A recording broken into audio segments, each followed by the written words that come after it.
Okay, I hope everybody can hear me. I don't have a microphone. I usually have no problem.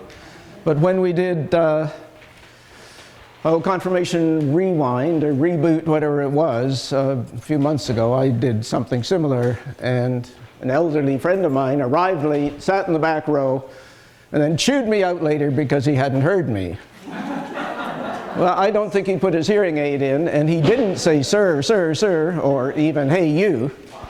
He just sat there and stewed. So don't sit there and stew.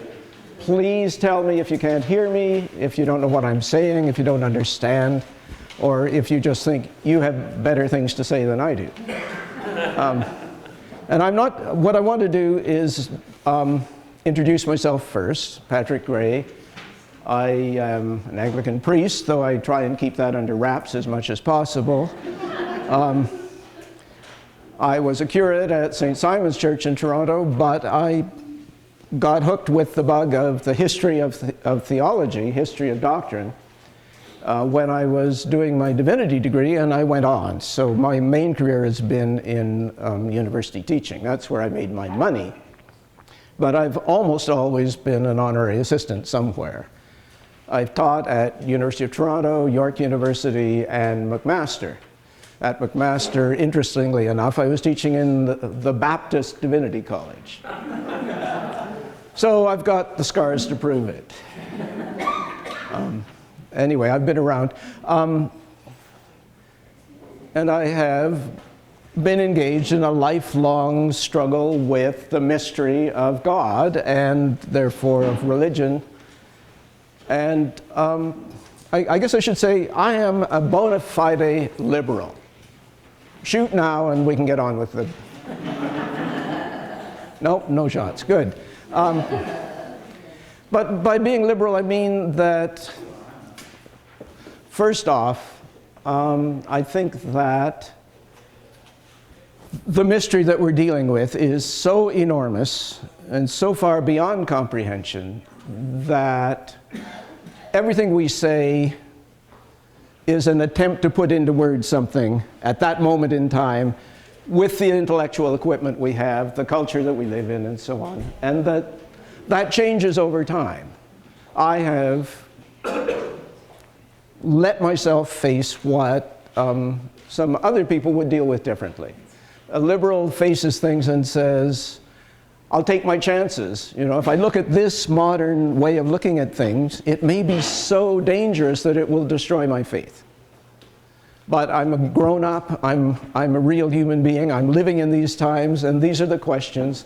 I really should face them head on and take my chances. I've taken my chances. I'm still here, battered, bruised, and different, because I've been through that for all those long years of my adult life.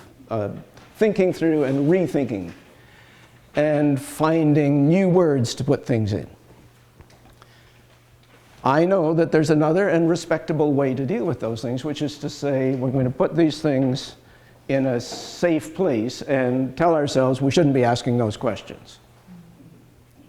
It will keep the sacred and protected. That's a good strategy too, but it's not mine. Maybe yours. Okay, so what we're going to do today is not really, of course, the topic. That would be silly. Nobody ever follows the topic they're given. And I might as well confess right away, I thought I was here to talk about difficult doctrines. So if that's okay, let's do that. Okay, let me talk a bit, and then I'm just going to ask you to ask me questions or to raise issues that we can discuss about doctrines. As I say, well, go back. I've spent my professional career, my research career, written my books, whatever I've done, has been about the history of doctrine. So I know quite a bit about what happened 1st, 2nd, 3rd, 4th, 5th, 6th century, even into the 7th. 20th, 21st, I just visit on occasion. But I know a lot about the history of doctrine, which means I know that it developed, that it changed. That they found new words over those centuries for things. I wanted to cite an example from our sister faith of Judaism. You know, the story of Exodus, the famous story when they come out and they cross through the Sea of Reeds and the Egyptians drown. And their chariots and horses and everybody. And then Miriam and Joseph. How did I get Joseph into there? Moses. But Miriam sings and dances. The Lord has triumphed. Sometime in the 19th century, I think, maybe 18th, a rabbi thought about this. And he said, you know what actually happened? They came through, the Egyptians were drowned, and Miriam began to dance.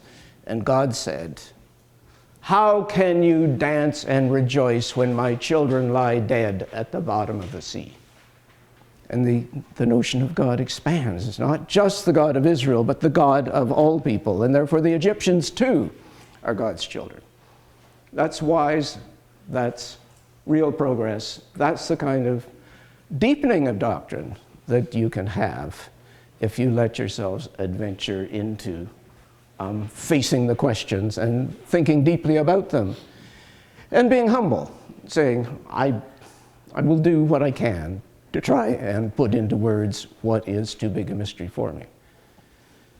Another example of how I've changed in thinking. We all know that there has been such a thing in the church as calling human beings as deeply depraved, infected by original sin from Adam and Eve's fall.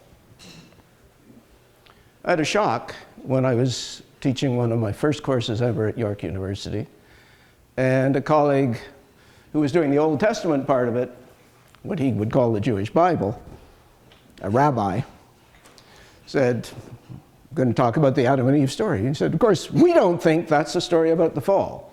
We don't think that's a fall. Or if it's a fall up. He said, think about the story. Adam and Eve are children at the beginning in the Garden of Eden, and then they eat the apple and they begin to know good and evil. But that just means wrestling with the problems of goodness and badness. How can I be good? How can I avoid being bad? So they become adults, he said in that story. And in Judaism, he said, we think of human beings as adults alongside an adult God, and you argue back and forth. You know, and in Judaism, you do argue with God. Why did you do this to me? Well, of course, Jesus was Jewish, though only on his mother's side, of course. And I'm glad you laughed. But Jesus says, why have you forsaken me? You know, and so that opens up a whole lot of new insights into how you might interpret these things. And we might recognize, as I did being a historian over the time, that the Eastern Orthodox churches don't believe in original sin. They don't believe everybody's affected. They think that God created human beings, and human beings began to struggle and go wrong, and that's part of the progress, and eventually Jesus came to enlighten them and to lead them back into the right path. That leads me to another thing that I've come to think, that I think is a wonderful change, but a huge change when you think about it, and that is the insight, and it comes from some people who are thinking in the 21st century, that we've got it a little bit wrong if we make our first story the story of fallenness, the story of brokenness. Because it's not the first story in the Bible.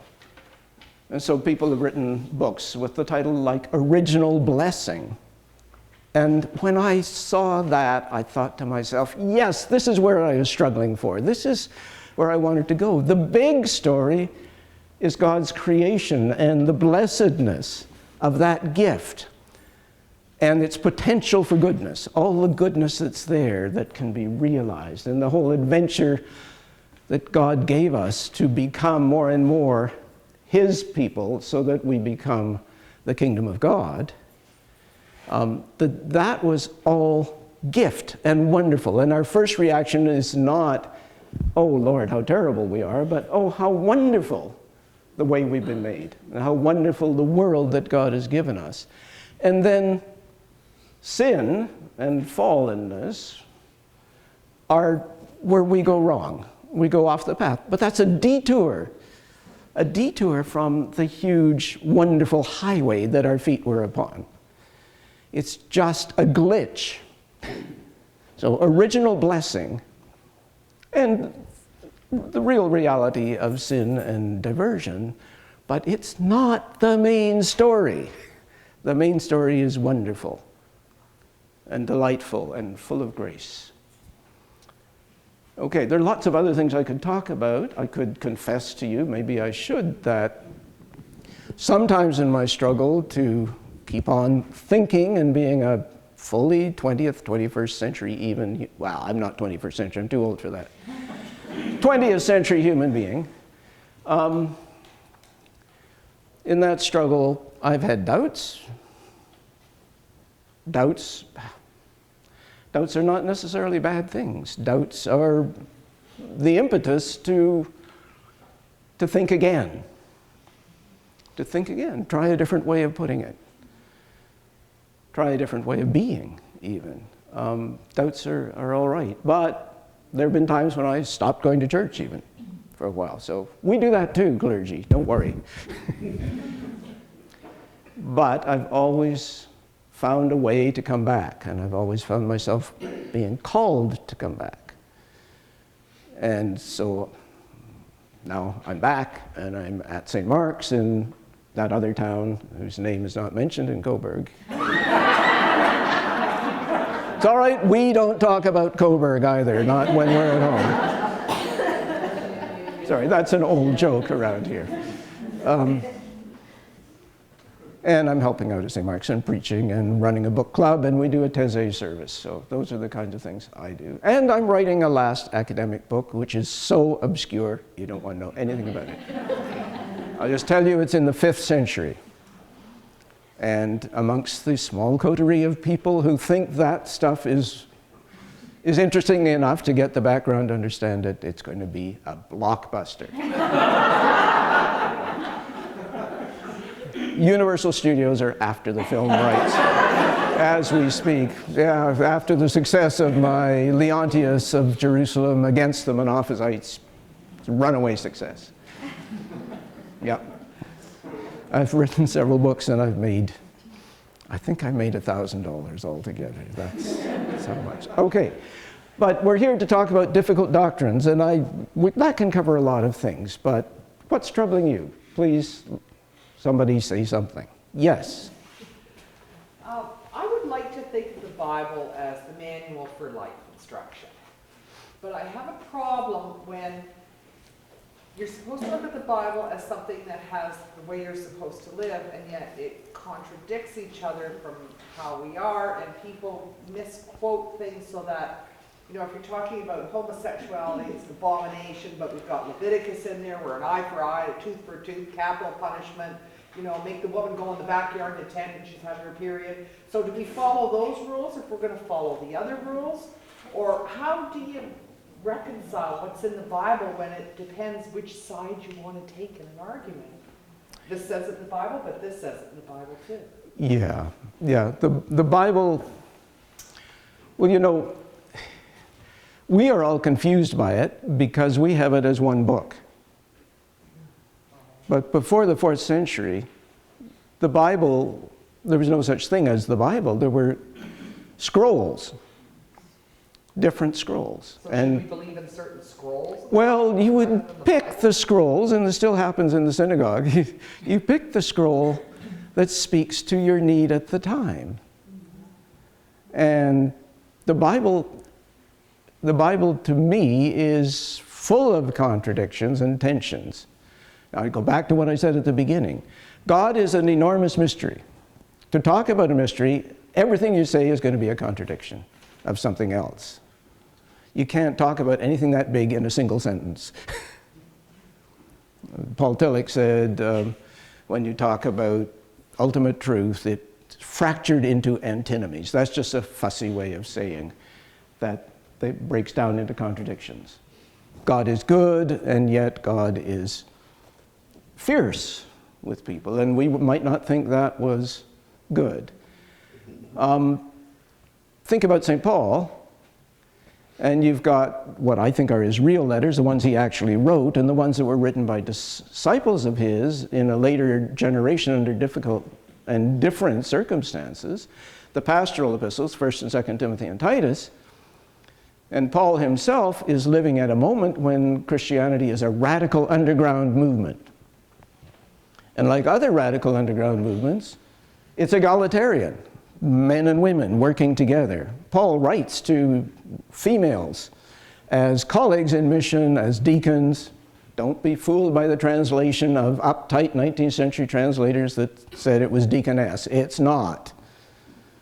There were women who were deacons and apostles, and even according to some of the frescoes, we've got at least one fresco of a woman celebrating the Eucharist, way back from the 2nd or 3rd century.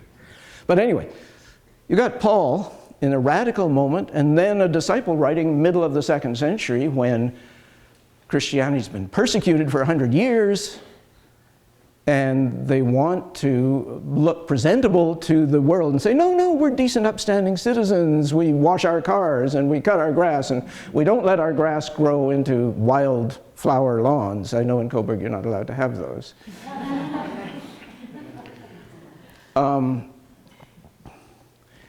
And so in the pastorals, you get Paul, someone pretending to be Paul, saying, wives, obey your husbands, children, obey your parents, the young obey the old, slaves follow your masters, all of that stuff, because that's what they needed then.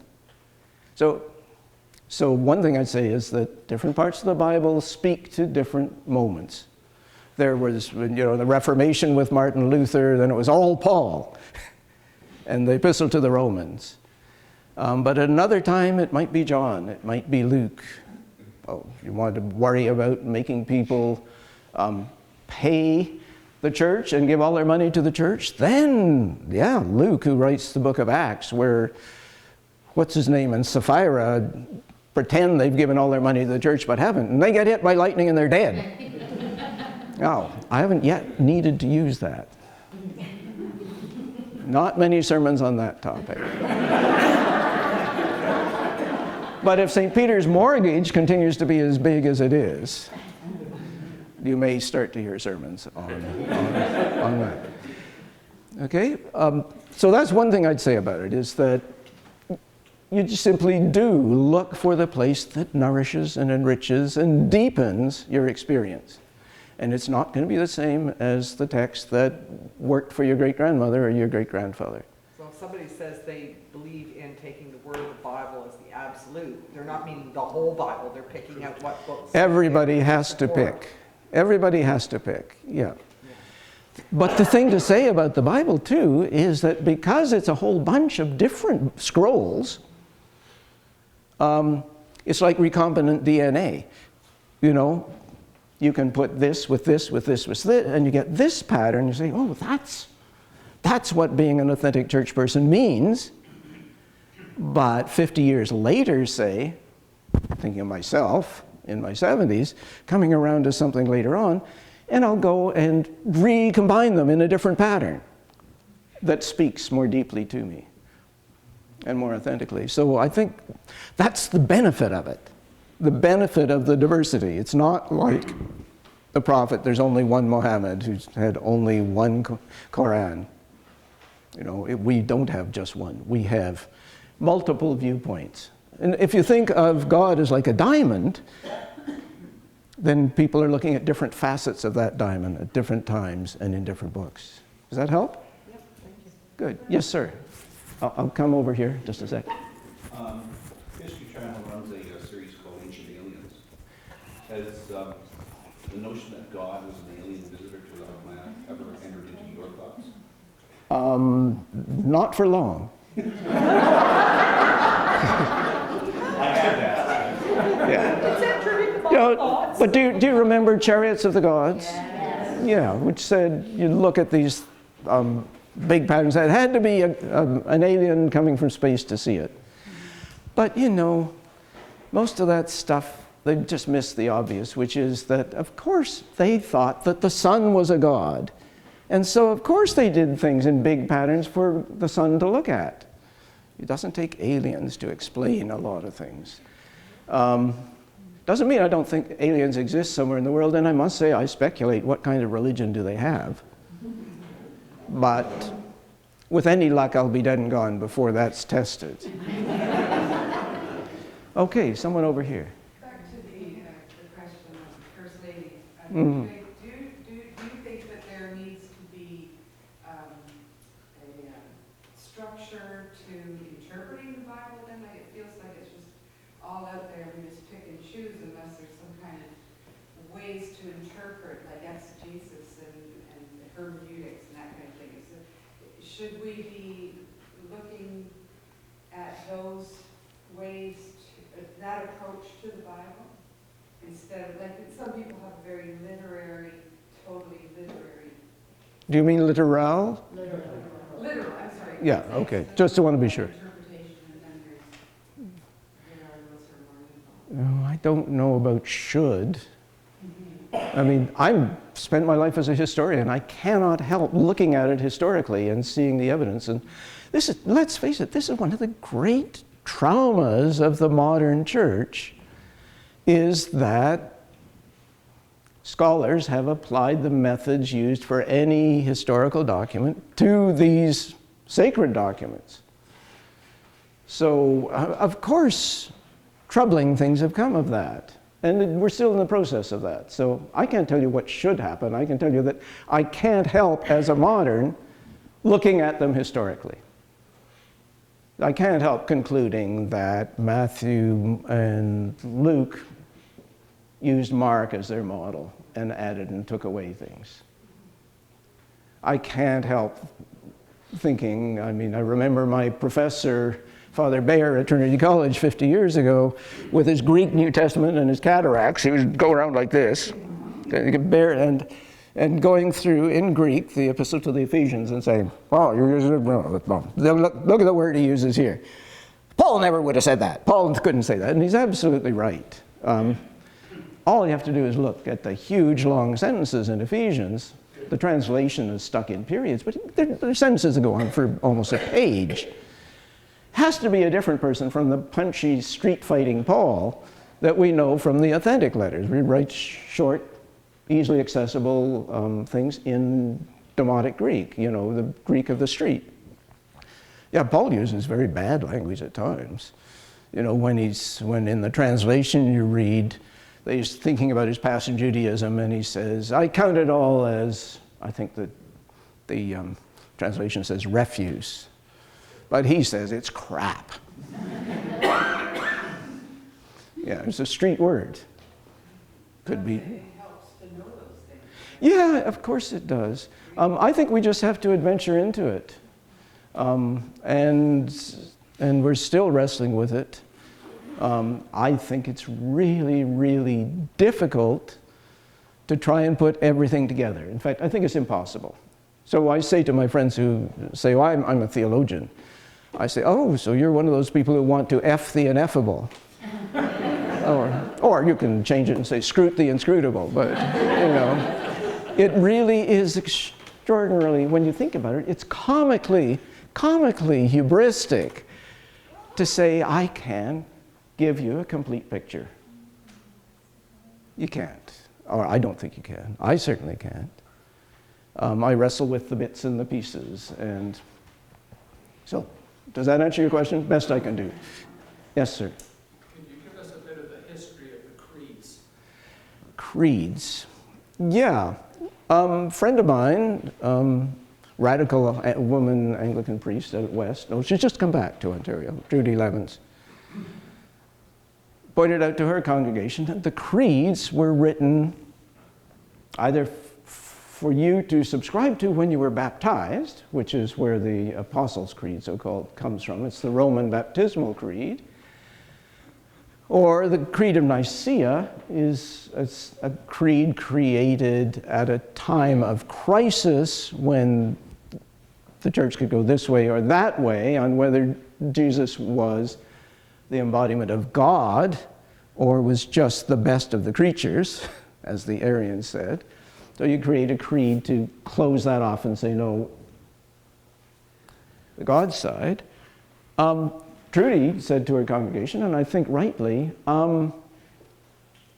creeds were made for those great big moments. Why are we saying them every Sunday? You know, I think it in fact gives us, this is where I get stroppy a bit. I think that if we're going to have the creed every week, we should sing it. And the reason I think we should sing it, I used to hold exactly the opposite opinion. So I respect the opposite opinion. Sensible people have had it, but I don't have it anymore. I think we should sing it because singing comes from a different part of the brain. Comes from the heart. And what it's about, then the word I believe, or we believe, if you go back to the original Greek for that, and here I can pull rank on most of you and just pretend to know Greek and fool you. The original word means I trust. Pisteo, I trust. So we trust. And if you think of it, stories that we put our faith in, rather than propositions that we assent to, makes quite a different thing of it, doesn't it? Or you might think of it as a poem. It's a poem, and a poem speaks truth, but not in propositional form, not in this is the case, this is how it is, but helps you to feel and respond to it. So I think that we have we've distorted the nature of religious life by making the creed such a big part of weekly worship. Because religion mostly is not about propositions we believe, but about how we are. What we do, how we relate to each other, ritual actions that we take that have poetic meaning. I think that we overlay it with too much here. And here's a professor saying a silly thing, shooting himself in the foot. You know, all this brain stuff, all this intellectualization of things, all of this trying to capture it in words that are exactly precise has really distorted it. And again, I think of one of my rabbi friends who said, you know, religion in the ancient world, say, what's Judaism about? Oh, it's about wearing certain clothes, eating certain foods, having certain practices, how you cut your hair, what you say when you meet in a group, how you pray. But it wasn't about what you believe. Judaism has a theology today only in the countries where it's trying to compete with Christianity. I think it's interesting you say that it's good to sing the creed because we would never say the national anthem, would we? No, and for a similar reason. Yes. Yeah, thank you. Yeah, that's a useful comment. Yeah, yes, ma'am. The question is, if you had your way, what would be the perfect church service that you'd like to see? Oof. Can I plead the fifth? No, I'll tell you what I would like to see. First off, I would like to get the confessional stuff over with first. We're allowed to do that. That's right there in the prayer book with a little penitential rite. Because I think it's hugely over-emphatic about sin, and you just begin to get cheerful and then you're back confessing again. And I mean, something like Lamb of God that takes away the sin of the world, have mercy upon us, have mercy. The works of mercy are manifold. You know, they're not just forgiveness, but it all gets tied to sin. So we're absolutely obsessed by sin and by feeling awful about ourselves. And this goes back again to that whole business about original sin and fallenness. I would like to see us go from that, as we do with the Gloria. The Gloria is wonderful. I don't know how you do it in your church, but the music we use at St. Mark's is upbeat. and makes you really feel good. And I would like to see a Eucharistic prayer that's centered on creation. I would like to see not just prayers of the people, but thanksgivings. Overpowering the prayers, overpowering the sinfulness with celebration. I would like it to be a celebration. I would like it to be happier, because I am happy. I am happy because I've been given my life. I'm happy because I've been given the world. I'm happy because of God's generous and overflowing nature from whom all of this comes, and the blessedness to which we are called in the future. I mean, what's not to like? What's not to be happy about? I'm glad I modified the prayer of humble access a little bit. But that really was, a friend of mine used to call that the lowly worm. I have a friend who calls it the prayer of humble excess. Yeah, okay. So, I mean, does that help? That would be the kind of service I would like. I every now and then think I'm going to go and write one, and then I squander my talents on something else. Yes? Yeah, going to the Bible again, like from the first time they were written till now, they're changed. Like, every time somebody writes it, they change it, or changes made to it. So, like, if I tell you a story, it goes around here, but it's not getting better here. It's different. Yeah, of course it is. Stories change in the telling. We demonstrated this once at the university, or a colleague of mine did. He gave the person at the end of the row here a little text, a familiar text, almost, and then it passed it on to the next person.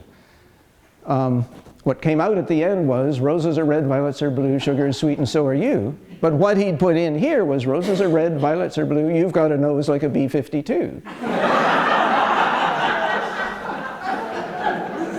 Now, what that demonstrates is that in the passing down of things, the really difficult things often get smothered by people thinking, oh, he can't have said that, can't have said anything so offensive as that.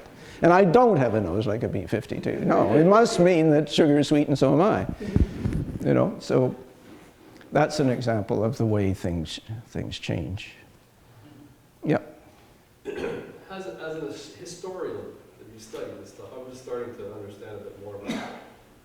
Are there things that you've studied or whatever that should be in the Bible of today that aren't? I just get the idea sometimes that the Bible's been edited to certain things because we don't want the people to know some of the so-called, good stuff that should have been in there. Well, there's an opportunity. Point number one, the canon, that means the rule about the New Testament, has never been closed officially. Point number two, it was only in the 4th century that we got our first list by any early Christian writer of all the books that we now have in the Christian Bible. Everybody else had some variations. Other things were in that we don't have. A lot of things were out that we now do have. So it was kind of, if you'd said, go and get your scrolls to somebody, say, in the 3rd century, my pot of them might have been really quite different from your pot of them. So we've narrowed the range. I mean, just to give an example of that, if you go to the Church of the Nativity in Bethlehem, you can go down into the shrine, and what do you find? Anybody been there? Where did the Nativity take place according to that shrine? Down in a little wee hole. In a cave. In a cave, down in a little tiny hole. It took place in a cave. But Matthew implies that the birth took place in a house. Luke tells us that the birth took place in a stable. So we've got 3 possible locations there. Why does that church have the cave? The time of year that the birth was of Jesus too, that's a little iffy when you talk about... Not just iffy, it's completely... Because the shepherds weren't in the fields in December. Oh, Where'd it go? no, December date was one that we stole from the Romans. Yeah, I haven't the faintest idea when Jesus was born, and nobody else does. Yeah, nobody else does. But what I was going to say is the cave comes from the Protevangelium of James. which is a document that was written in the second century, I think, or early third, in which the author tries to resolve the differences between Matthew and Luke accounts with a third account, and it has the birth in a cave. It also has other amazing things, like the fact that, according to it, the Virgin Mary gave birth to Jesus, but she remained an intact virgin, because she's examined by a midwife. Now, that's what virgin birth meant for a lot of people. I find it difficult. Why did they get the label for their Bible? Oh, well, then that raises the question, why did Luke have a stable? And it's a good question. I don't know the answer. No idea. No room in the Yeah, no, but I mean, Matthew certainly thinks it was a house, and he thinks that they lived in Bethlehem. Luke thinks that they came for the taxation, a taxation, by the way, for which we have no independent attestations. And John's gospel implies that Jesus came from Nazareth. So you've got, again, an embarrassment of riches that can either trouble you deeply if you want one single thing to be true, but what you might want to do instead is to think about what kind of other truth, mythical truth, say, poetic truth, there is in the different stories. Right off the cuff, I can't come up with 4 different metaphorical truths, but I'm sure the stable means something.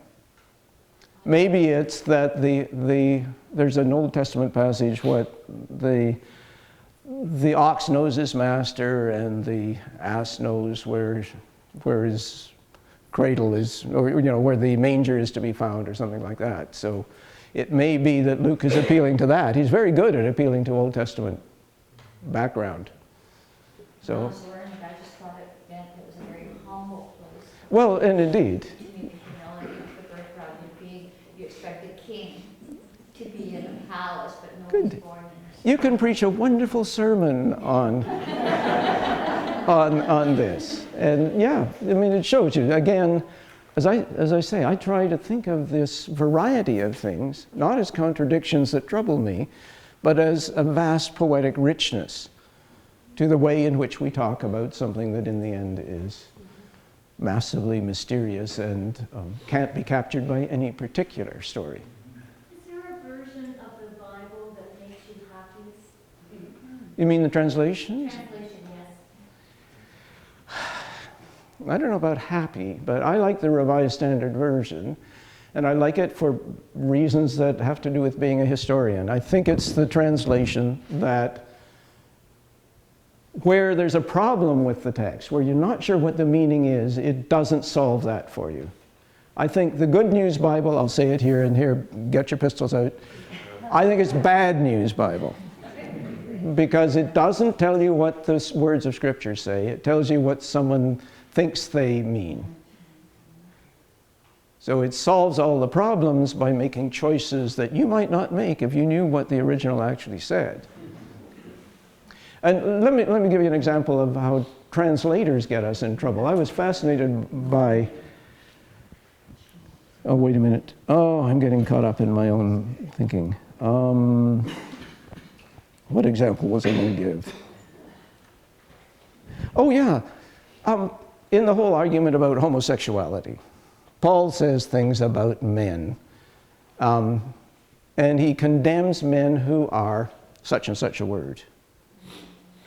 And it's translated in the Revised Standard Version even, which troubles me, as meaning men who are homosexuals. But the Greek is men who are effeminate. Now, the old translation said effeminate men. Then women's lib came along, or suffragettes, and they said, what's wrong with being feminine? So the translators changed it to homosexual. But if you go back to the ancient world, effeminate and masculine didn't mean what they mean today. Effeminate meant I mean, the absolute reverse of Victorian English way of thinking, where women didn't want sex but men did, which I know is a lie. Maybe both halves are a lie some of the time.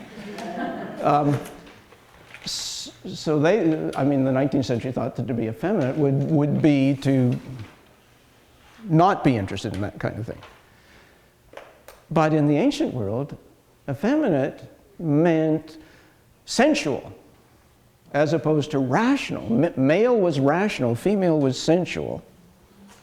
So that when it was accusing men of being, Paul was talking about effeminate men, he meant men who were really randy.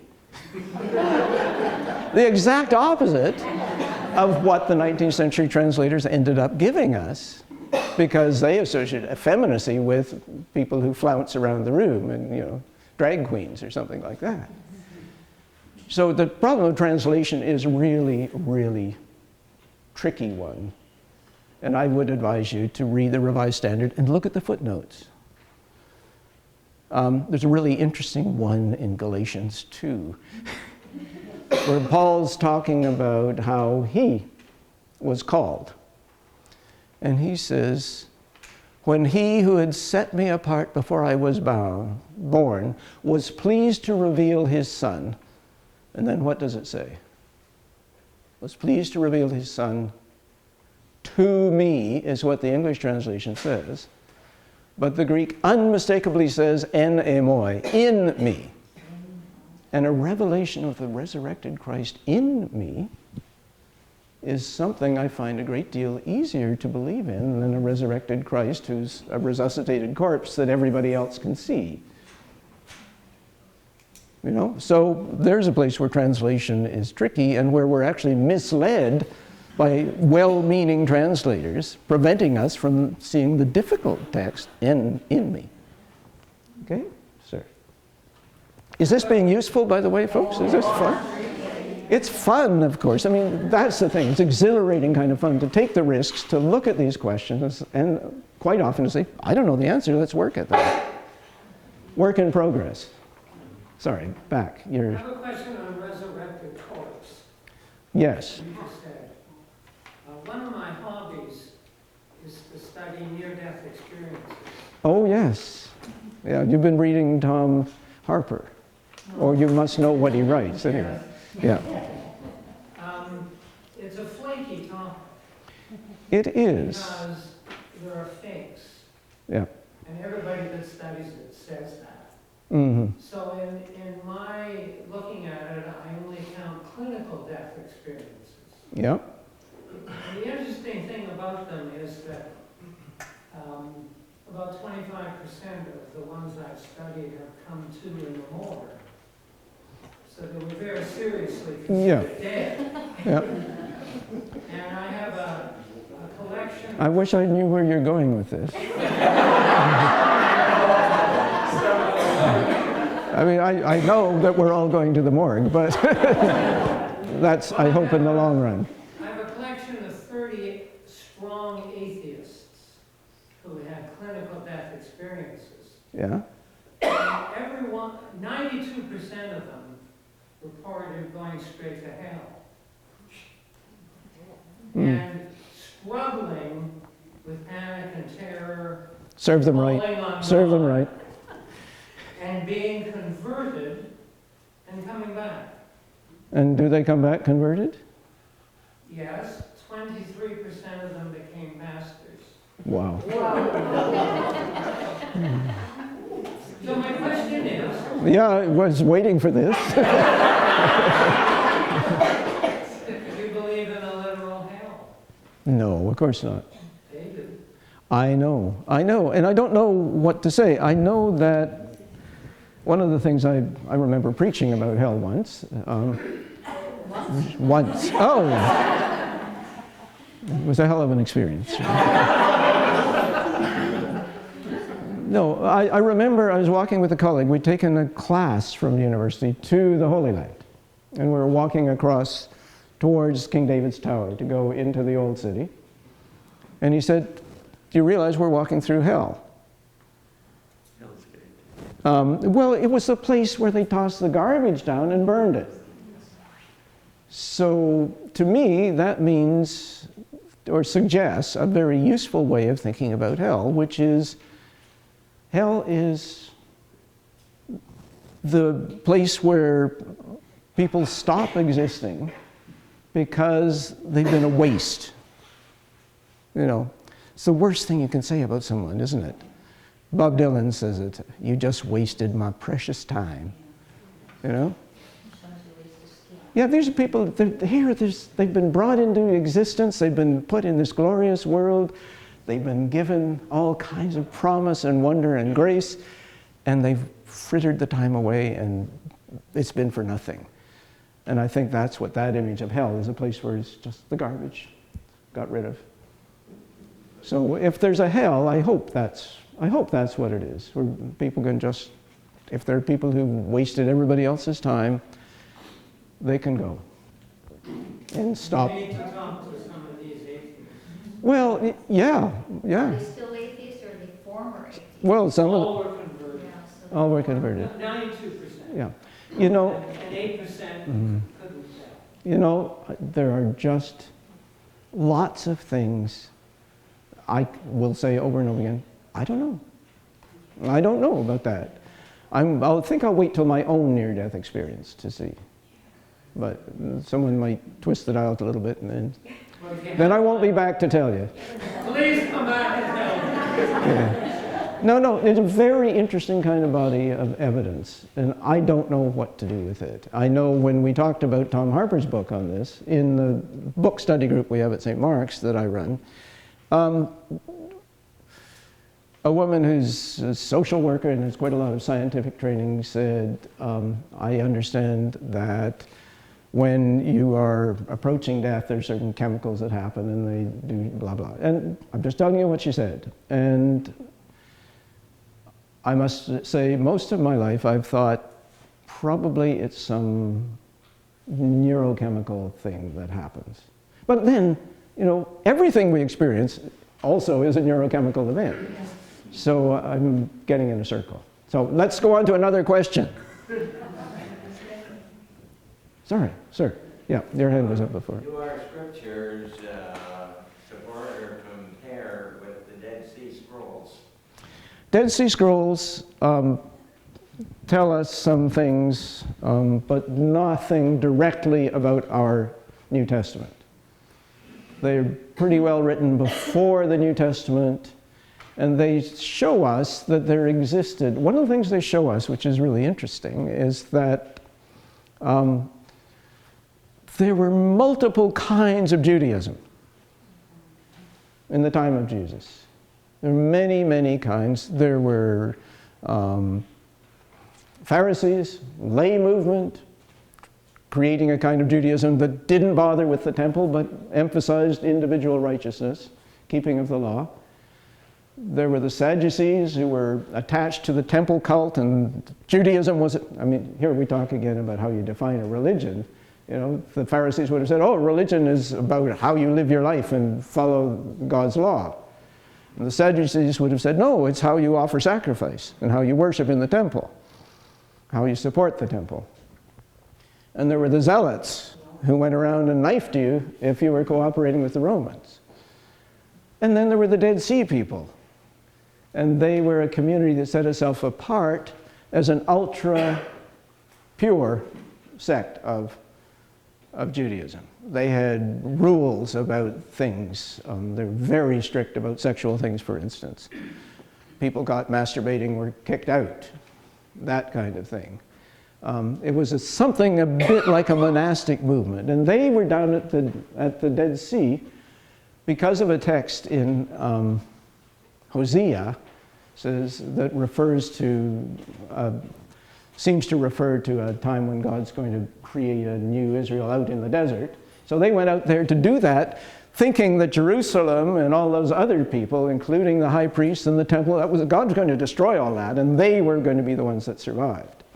They were an apocalyptic sect. They're like Jonestown or something like that. setting out there. The reason they were destroyed is just that the Romans, when there was the Zealot revolt in 66, and the Jewish people rose up in arms against the Roman occupiers, then the Roman army said, we're not taking this crap, and they came in, and anything that looked as if it could be fortified against them, they leveled, and that included the Qumran community's buildings. So all you've got is this little pattern on the ground of what was once buildings. But it helps us to understand the kind of apocalyptic expectations of some Christian writers. You know, that God's going to come and intervene in this great cosmic way. And again, that shows you different notions of the Messiah that you have. Some people thought the Messiah would just be a political leader. He's going to come and revive the kingship. And others thought he was going to be some divine creature that would come down with thunder and lightning and destroy everybody. And everything in between. So when New Testament writers say, call Jesus the Christ, meaning the Messiah, don't immediately think it means what you think it means. What does that writer mean by calling him Messiah? Which part of that tradition is that a reference to? Okay. Oh, you haven't asked me any really difficult questions. Just wanted to get your summary of, you talked about your perception or your evolution of your thinking about the original sin and the original Blessing. So is there any other significant movements you had in your research with doctrines? And one of the things people are often interested in is early Christian teaching about sex, because it has had its powerful influence. And a powerful influence on all the churches in the West is St. Augustine. Now, Augustine had the absolutely wonderful idea, which it's leitmotif for me to this day, that he says, my love is my weight. By it I am drawn wherever I am drawn to. So it's what you love that you follow. That's where you go. And he says, and you made us for yourself, he says to God. And our hearts are restless until they find their rest in you. So it has this wonderful image of us as the lovers seeking God, and God is the object of our love. And so he takes seriously, very seriously, the commandment, thou shalt love the Lord thy God with all thy heart, and with all thy soul, and with all thy mind, and with all thy strength. So his whole life struggle as a Christian was to bring himself to the point where he could love God and be totally absorbed in God and not distracted by anything else. And you get passages where in his sad old age, he's working as a bishop and in this one-horse town of Hippo meaning horse, by the way.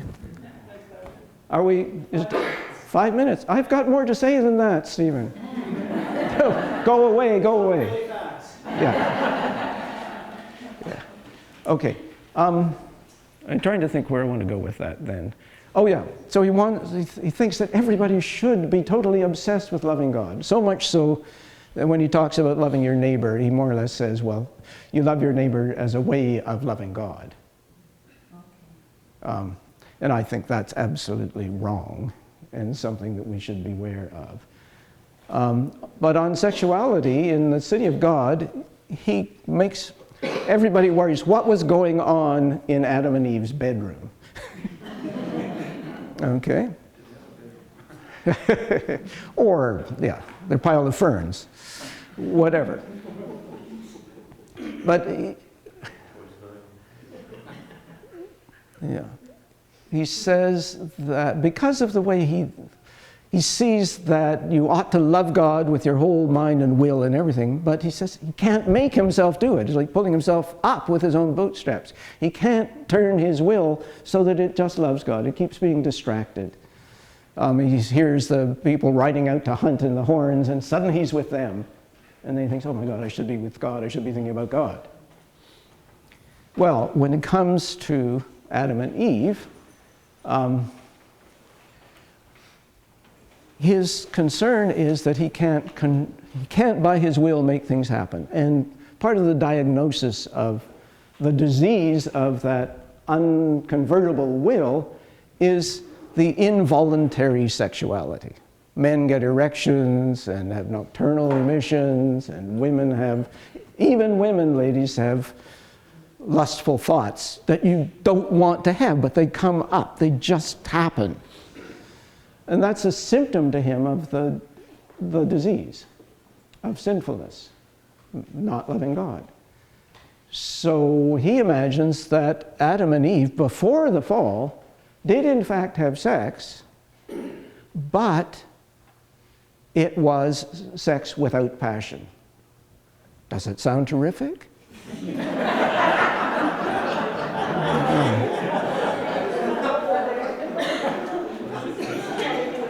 Yeah.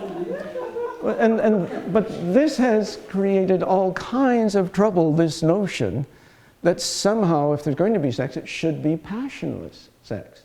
Men, for one thing, can't do it. And women, when they do it, are not having a lot of fun. But they can do it. They can just submit. And it creates an imbalance in marriage. It creates unfair expectations.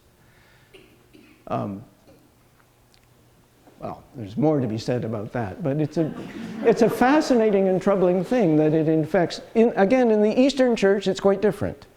The Eastern Orthodox say no fall. Adam and Eve didn't have sex in paradise, but after they began to go astray and lost natural immortality, remember that's one of the results. The way to the tree of life is closed. So you're not going to live forever anymore. So God actually gives them sex as a gift so that they can reproduce when they die. So the human race won't die out. So in the Eastern Church, you still have monastics, monks, who want to live the life of the angels. That is to live as if they didn't have bodies. And that's terrific. That's a wonderful thing, they think. I have my doubts. But I haven't tried it either. But the life of married people is a God-given alternative. Married, have sex, have children, perpetuate the human race. It's two paths, both of them good, rather than Augustine's sex inevitably in the post-fall situation, it's corrupted by passion and distracts you from God and therefore is a bad thing. And from that we get all kinds of repressive teachings that we're just beginning to escape from, frankly. Okay, does that help? That's not the answer to the question any of you was asking, but there it is. I think Stephen has told me that we can't go on. Thank you very much for being a good audience.